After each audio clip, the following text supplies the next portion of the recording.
తెల్లవారుజాము 4 గంటలకు లేచి అభిషేకం చేయడానికి వెళ్ళేవారు. అన్ని ఏర్పాట్లు జరిగి ఉండేవి.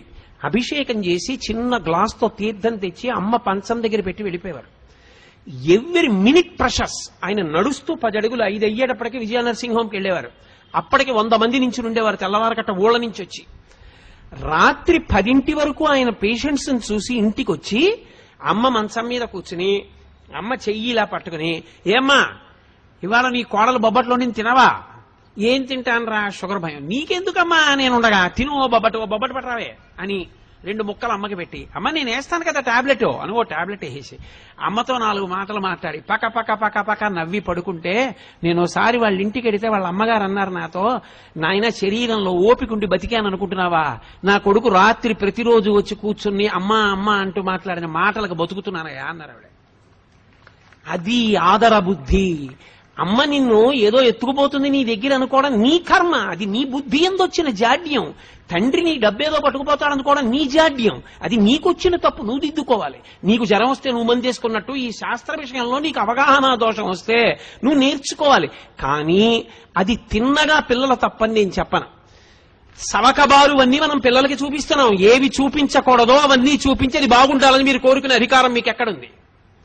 మీరేది చూపించకూడదో చూపించకుండా ఉండడం సమాజం యొక్క ప్రధానమైన కర్తవ్యం. అప్పుడు పిల్లలు బాగుండాలని కోరండి.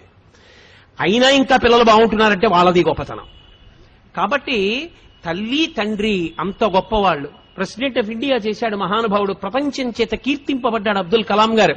వింగ్స్ ఆఫ్ ఫైర్ రాసుకుని ప్రిఫేస్ లో రాసుకున్నాడు, అమ్మ ఒకనాడు నేను రామేశ్వరంలో ఆకలితో ఉండి చదువుకుంటూ నీ దగ్గరికి వచ్చి చపాతీ పెట్టమంటే 2వ ప్రపంచ యుద్ధంలో గోధుమలు దొరకని రోజుల్లో నువ్వు నాకు వేడివేడిగా పొయ్యి మీద వేసి నా కడుపు నిండడానికి నువ్వు తినడం మానేసి నువ్వు పెట్టినటువంటి గోధుమ రొట్టెల వలన కలిగిన రక్తం చేత పొందినటువంటి ప్రేరణతో ఈ దేశ రక్షణ కొరకు ఉపగ్రహములను నిర్మించి భారత రాష్ట్రపతి అనిపించుకున్న ఈ అబ్దుల్ కలాం ఏదో ఒకనాడు ఈ శరీరాన్ని విడిచిపెట్టి నువ్వు ఉన్న చోటికొచ్చి నీ పాదములకు నమస్కరిస్తాడమ్మా, నీ పాదములకు ఈ పుస్తకం అంకితం అని రాసుకున్నారు.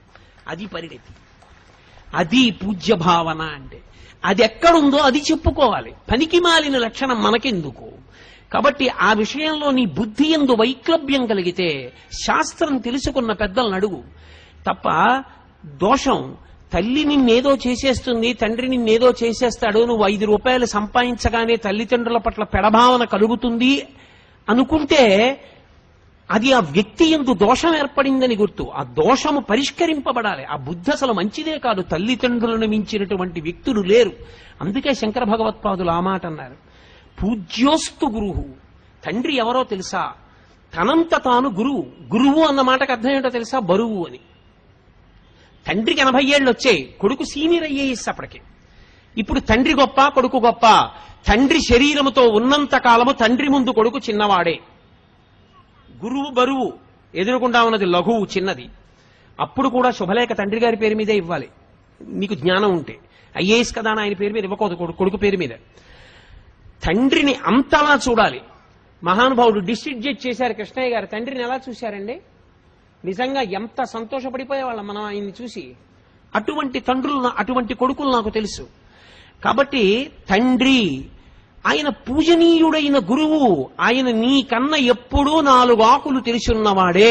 అందుకే శ్రీరామాయణంలో వాల్మీకి మహర్షి ఒక తీర్పు చెప్పారు. కొడుక్కి భార్యగా ఎవరుండాలో నిర్ణయం చెయ్యగలిగిన అధికారి ఎవడు? తల్లి కూడా కాదు. ఎందుకో తెలుసా? తల్లిది అతి ప్రేమ. అతి ప్రేమ ఎక్కడుంటుందో శంక అక్కడ ఎక్కువైపోతుంది. అమ్మ రాశీభూతమైన ప్రేమ అన్నాను కదా. మీరు చూడండి, 8ంటికి ప్రైవేట్ నుంచి రావలసిన పిల్లాడు 8:30కు కూడా రాలేదనుకోండి, అమ్మ అంటుంది, ఏమండి వీడు ఆ సైకిల్ చక్రం బాగు చేయించుకోరా అంటే, బాగు చేయించుకోలేదు, ఏం అవలేదు కదా అంటుంది. ఏం అవలేదు కదా అంటే, వాడు దేన్నో బుద్ధి పడిపోలేదు కదా, కాలు ఇరిగిపోలేదు కదా, చెయ్యి ఇరిగిపోలేదు కదా, నోటితో అందం. ప్రేమ ఎక్కడ ఎక్కువో శంక అక్కడ ఎక్కువ. అందుకే అమ్మ కోడల్ని నిర్ణయం చేయడంలో శంక ఎక్కువైపోతుంది. ఈ అమ్మాయి సుఖపెడుతుందా, మా ఇద్దరినీ కలిసి ఉండనిస్తుందా, అయ్యి బాబోయ్ ఏం చిచ్చెట్టేది కదా, ఎప్పుడు శంక బెంగ ఎక్కువ కాదు. దక్షతతో ఆత్మావై పుత్రనామాసి, తన యొక్క తేజస్సే తన కొడుకు. ఆమె నా కొడుకుని సుఖపెట్టగలదు, కోడలిగా నా వంశోన్నతిని చెయ్యగలదు, మమ్మల్ని సంతోషపెట్టగలదు. ఆ కొడుకు మనోభావాన్ని అర్థం చేసుకుని కోడల్ని తేగలిగిన వాడు తండ్రి ఒక్కడే. అందుకే శ్రీరామాయణంలో చాలా మంది అనుకుంటారు ఏదో శివధనుర్భంగం అయింది, రామచంద్రమూర్తి సీతమ్మని స్వీకరించాడు అనుకుంటారు. తప్పు. అయోధ్యకాండలో అనసూయమ్మతో చెప్పింది సీతమ్మ తల్లి, మా ఆయన నన్ను అలా పెళ్లి చేసుకోలేదమ్మా, శివధనుర్భంగం చేస్తే మా తండ్రి గారు జనక చక్రవర్తి గబగబా పూర్ణ కలశం పట్టుకుని వచ్చారు, పట్టుకుని వస్తే ఆయన ఏం స్వీకరించలేదు నన్ను. ఆయన అన్నాడు, అయోధ్యాయాః పితుశ్చందః అవిజ్ఞాయ పితుశ్చందః అయోధ్యాధిపతే ప్రభోః. నాకు ఎవరిల్లాలుగా ఉండాలో నిర్ణయించవలసిన వాడు నా తండ్రి, నన్ను చదివించినవాడు, వశిష్ఠుడి దగ్గర బుద్ధి నేర్పినవాడు, విశ్వామిత్రుడితో పంపినవాడు, నిరంతరం నా కొరకు పూజ చేసేవాడు, నా గురుకు ప్రార్థన చేసేవాడు అయిన నా తండ్రికి నా పక్కన ఎవరు భార్యగా ఉంటే సుఖపడతానో తెలియదా? ఆయన నిర్ణయిస్తే నాకు భార్య. శివధనస్సెందుకు భంగం చేశానంటావేమో, క్షత్రియుణ్ణి ఎక్కుపెట్టే. మా నాన్నగారిని పిలిచి మాట్లాడు, మా నాన్నగారు చేసుకోమంటే చేసుకుంటా, లేకపోతే నేను ఈమెని స్వీకరించానన్నాడు. ఆవిడ చెప్పింది అనసూయమ్మతో, అయోధ్యాయాః పితుశ్చందః, మా తండ్రి ఉన్నాడు, ఆయన ఒప్పుకోవాలి, ఒప్పుకుంటే చేసుకుంటా, లేకపోతే చేసుకోనన్నాడమ్మా మా ఆయన. అందరూ సీతాకళ్యాణం అంటే వెంటనే అయిపోయింది అనుకుంటారు. అప్పుడు మా నాన్న దశరథ మహారాజు గారికి కబురు చేశారు. దశరథ మహారాజు గారు పిల్లని చూసి చాలా బాగుంది అనలేదు, పిల్లని చూసి చాలా బాగుందని మామగారు అనకూడదు. ఆయన ఎవరు? పిల్ల అందచందాలు ఆయనకి ఎందుకు? పిల్ల యోగ్యత అంతే ఆయనకి కావలసింది. పిల్ల అందంగా ఉందనవలసిన వాడెవరు? కొడుకు. నువ్వు కోడల్ని కూతురులా చూడవలసిన వాడివి, పిల్ల బాగుందో బాగులేదో నీకెందుకు? పిల్ల సంస్కారం మంచిదిరా, కుటుంబం మంచిదిరా, పిల్ల మనస్సు మంచిదిరా, అది నువ్వు పెద్దవాడిగా లెక్క కట్టవలసింది. ఇక పిల్లల్ని నువ్వు ఇష్టపడతావా, చేసుకో.